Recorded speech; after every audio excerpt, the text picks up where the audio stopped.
The ego. Let's talk about this. Yes, there are some times we're an ego, but when someone else is an ego, that's when we're going into a fight or flight mode, right? And so what does the ego look like, and why is it so destructive to relationships? And it may actually be one of the reasons that a twin flame disappears from the connection.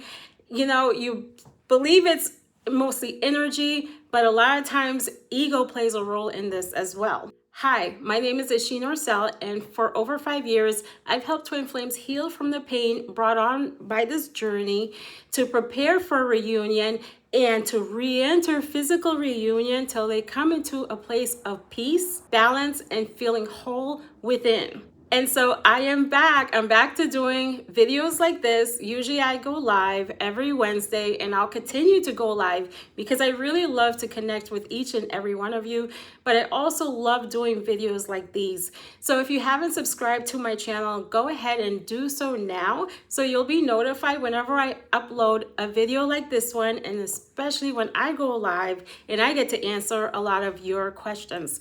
All right. And I want to give a special thank you for all my viewers who have been with me and been very patient with me in the videos and so forth. I truly love each and every one of you, and I feel really blessed to have you as a part of my channel. All right, so we're gonna go back into the topic about the ego. Okay, I've had egoic experiences recently, and the one thing about recognizing and healing the ego within yourself is that you're able to recognize it in other people and take a step back and be like, I'm not going to engage in this. You're an ego. I'm not talking to you.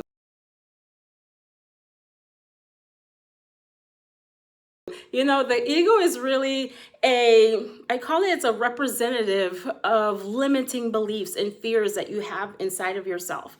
When the ego shows up, it's showing you certain thought process and behavior patterns and things like that that you've had within that's been getting in the way of you connecting in a deep way with another person. Okay, so you're going to get to really know about the ego during this video. So stay for it, okay? Because I'll also provide you with a tip on how you can begin to notice it and break down the control of ego. That's right, you heard me. Break down the control of ego. You're not going to ignore ego, but you're actually going to face it head on. So that way you can start building meaningful relationships in your life, not just with your twin flame, but other people in your life as well.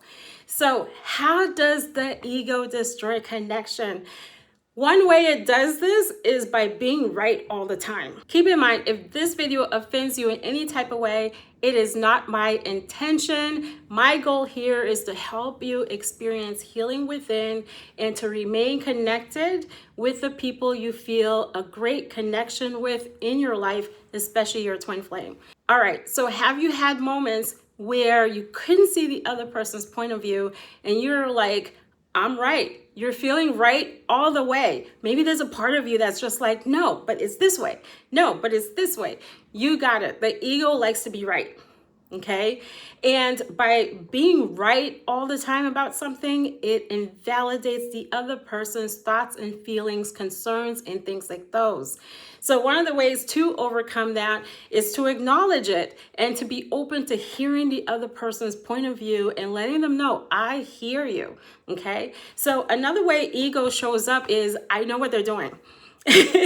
I know what they are doing, right? You text the person, you call them, your special person, they don't answer the phone. And so now the ego is saying they're doing this, they're doing that. Maybe they're with someone else. Maybe they're choosing somebody. Maybe they're out. Like the ego seems to know what they are doing. And that is not always the case.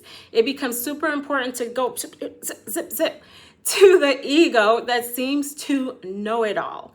The ego creates situations that don't exist. And by doing that, it manifests, whatever it says, manifests into the physical world, such as they're going to disappear. They're not going to be around. They're going to pull away. They're going to choose someone else. They're not choosing me, and all this kind of stuff, when that may not even be the reality. There's a reason why the ego will come in and say these things, and it's out of fear. Perhaps you've been hurt in connection in the past, or when you were younger, someone taught you love doesn't exist, love hurts. Maybe you witness your parents going through some sort of pain and suffering with each other, and so subconsciously you've come to believe that love hurts. And because of this, the ego will look for the many ways that it hurts and create situations that feel hurtful, even though that's not really what's happening. Another way the ego shows up is trying to control something. If I don't do something, this connection is going to fall apart. Money is not going to appear if you're trying to manifest money. Nothing is going to happen. I need to do something. I need to figure it out. And by trying to figure out something, what happens is that thing that you wish will come into your life actually moves further and further away. And so this will require that you really get in touch with ego and let it know that it's okay. It's okay that things do come up on their own. They're going to be there. And I'm not saying that this is like an overnight thing, right? This is where you will need to have several conversations with the ego and let it know that it's okay. You don't have to do, and you can attract instead. But you might be like, what if the ego is really strong? Like, I can't seem to do anything about these thoughts and they're very intense. Well, this is certainly where healing is necessary, because there's something else that's going on. Like, for example, there's a fear of being rejected, abandoned, however you look at it, a fear of not being good enough, undesirable, unwanted, feeling lonely, empty, anything like this. There's something else that's accompanying those words that the ego says. And so the wonderful thing is that the ego opens up the door for you to explore within and find out what's truly happening there and work towards releasing that, healing and releasing it from your body. And when you do this, it doesn't return. This is a wonderful thing. You know, perhaps when you believe that you can just ignore the ego and it's going to go away, you thought it would, but then it resurfaces and comes back again. One of the reasons is because of this, because whatever the ego is saying actually needs that time to be processed and released from your body. So while you're working with your own ego and you're getting to know what it looks like when it shows up in someone else, especially your twin flame, you're going to be able to take a step back and say, that's a representation of their limiting belief, their negative thought patterns, whatever experience they had in the past. I'm not going to engage in that. I'm not engaging in that conversation, because I'll tell you this, the ego wants to be right, and that's it. It's either black, like the situation is either black or white. There's no color in the middle. There's no purple, yellow, red, or anything. It's this or that. And when you engage in a conversation with someone who is in their ego, they're saying a whole bunch of stuff that really makes no sense, because that's ego, right? You're not going to go anywhere. You're going through a war, and it's going to be difficult and challenging for you in that time, because when the ego shows itself in a really strong way, it doesn't want to believe anything different. And that's what happens with you too when you're in ego, because you're, releasing unprocessed pain, trauma, and all this kind of stuff. You're going to be like, I don't want to feel good. I don't want to hear positive things. I want to feel my feelings. I want to sit in it. Damn it, this is what I want to believe right now, and I don't want to believe the positivity, rainbows and unicorn. I don't want to connect with inner child, subconscious mind, or anything like that. I just want to sit in this and be right in this right now.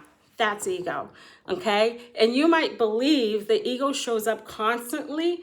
It actually doesn't. It shows up for a short moment in time, and then the person goes back to being themselves. And then it shows up again for a little moment, and they go back to being themselves. Or it shows up in you. It happened to me lots of times, especially while manifesting money. I found myself saying, there's no money. And then I crawl up and I spend the entire night like that. And then I'll tell myself, you know what? Tomorrow is another day. And the next day was another day, which was really wonderful. Okay, so do not be afraid when you're in that space, when ego comes up, you're triggered, you're having a fearful moment and things like those, because these are opportunities for you to heal. Okay, so it's a lot more than just balancing your energy and relying on your intuition. What we're talking about is building a connection, the ways that you can build a lasting connection with your loved ones, with your twin flame, when your twin flame returns. You know, a lot of times in these connections, when someone is an ego and they're constantly in that place, it makes the other person just simply want to give up, because it feels frustrating to be around the ego. A lot of times, you know, the ego can be very hurtful. It says things that are not true. It invalidates people's feelings. It makes people feel really small, and they feel like they can't approach the person who's in their ego and so forth. So I'm here to share that news to let you know that there's so much more that goes on in the connection, and it's not to scare or worry you. Healing happens within you.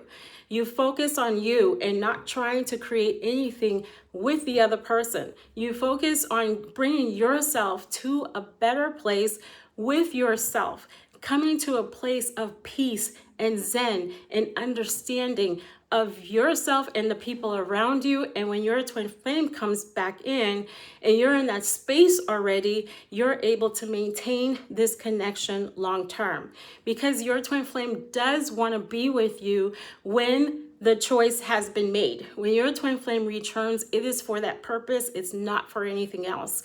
And so you have the opportunity to prepare right now and heal the things within yourself that has made connection feel challenging. Let's be real. If you haven't experienced a really wonderful, amazing, outstanding connection with a person that you love in the past, granted, you might say that's because they were just karmic. No, but the karmic person came in to show you certain things within you, and you're doing the same with them. So if you haven't experienced this kind of connection, it's not going to be different with your twin flame, because this person is just bringing up some of the stuff that's been inside of you that you didn't know that was necessary to look at.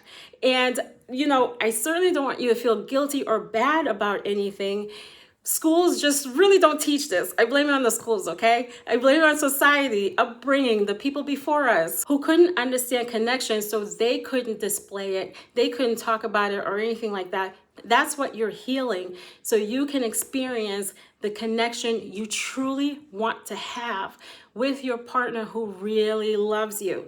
So right now, registration is open for my upcoming masterclass, Stronger Together, the masterclass for healing and building a lasting connection. The link for it is below. You'll discover more tips like these that you can use and begin practicing right now within yourself, for yourself, that heals the connection you've been having with yourself and the people you love, especially your twin flame. So go ahead, click the link below and register for the masterclass. So if you like this video, it resonated with you, please like it, share it to anybody you feel could use this message. Comment below, let me know what you think about the content, what you've come to know about ego and your experiences with it. I look forward to hearing from you. Catch you next time. Bye.